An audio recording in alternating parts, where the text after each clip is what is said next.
to St. Vincent College here in Latrobe and the 2013 PAC Football Media Day. I'm Joe Onderko. I'm entering my 8th year as the commissioner of the PAC, and on behalf of the conference, we want to welcome everyone here today. We certainly appreciate especially the media that have come out for their interest in our conference and their coverage, and we're certainly looking forward to another very exciting PAC football season this year. I'd be remiss also if I didn't thank the folks here at St. Vincent who always do such a wonderful job hosting us, specifically Coach Colbert and Sue Hozak, who is here, Father Myron Kirsch, the athletic director, and the sports information staff, everybody who's here. We are expecting President Brother Norman Hips to stop by. If he does here in the next couple of minutes, we're going to give him just a minute to welcome everyone. Obviously, he's got a lot on his plates, and with that, one housekeeping announcement for those of you who, I believe all the media, you should have media passes for Steeler Camp today from Kevin. If you do not, please see him. We have those for you. For everybody else who RSVP'd, you should have VIP passes, which will give you access to Steeler practice on the sideline. However, the bad news with that is, as I'm sure most of you have probably heard, practice has been moved up 1 hour. It's going to be starting at 2 o'clock instead of 3 o'clock today. You will need to pick up your VIP passes at the same place as in past years, which is on the first floor of the Fred Rogers Center. That's the big building where you should have parked and caught the shuttle up here. Just go to the first floor. They should have a PAC list, and you can get your VIP passes there. So we are not going to alter our format necessarily. Obviously this is the focus of why we're here, but you should still get done in time to see a good bulk of practice this afternoon, assuming we don't have any rain and it doesn't get moved inside. So just an FYI on that.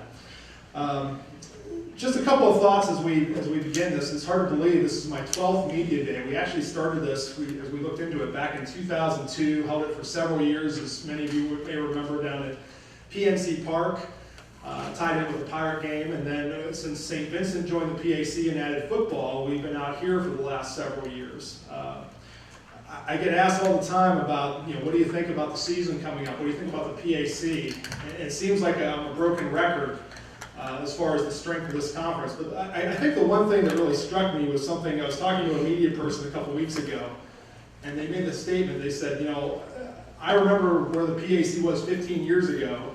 They said, this year you've got 2 teams that are ranked in preseason national top 25s, and neither of them are the team that won 4 consecutive conference titles before last year. And they said, that says everything about the strength of this conference. And I'd go even a step further. I mean, you look at what happened a year ago with such a great setting with W&J and Waynesburg playing on the final weekend of the season before 6,000 people. W&J winning that game, sharing the conference title, and then winning the automatic bid for the NCAA. Just how competitive things were. I think back to Bethany being 2 points off against both of those teams. Westminster being a field goal or a touchdown away from the top teams. Geneva's upset of Thomas More, one of the most thrilling games they've had at Reeves Field in years.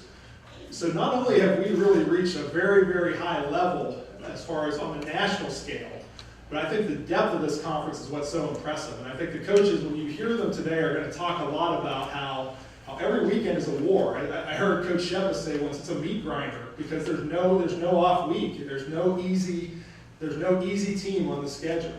And that's one of the things that, I think the PAC has really grown in that regard, and quite frankly, it's going to grow even more as we're a year away from the addition of Carnegie Mellon University and Case Western Reserve University as affiliate members in football. And we're going to hear from both of those coaches as well as the 9 coaches competing for the 2013 PAC title this year.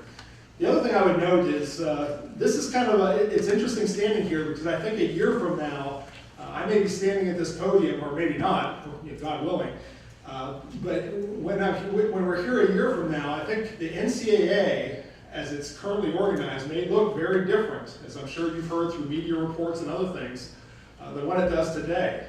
There have been a lot of talks about changes specifically at the Division I level. Now I get the question, how does that affect you in Division III? Well, it may or it may not, is the honest answer. We'll have to see how things play out. I know they've called a summit for the NCAA convention in January, where they're going to look at a possible reorganization. I mean, so these are very interesting times, as they say. And I'm as curious as anyone to see how this next 12 months is going to play out, and see how Division III as a whole, and the PAC in particular, is impacted by that. So with that, I will, I thank think I've said enough. I'm going to turn it over to our Assistant Commissioner, Kevin Fenstermacher, who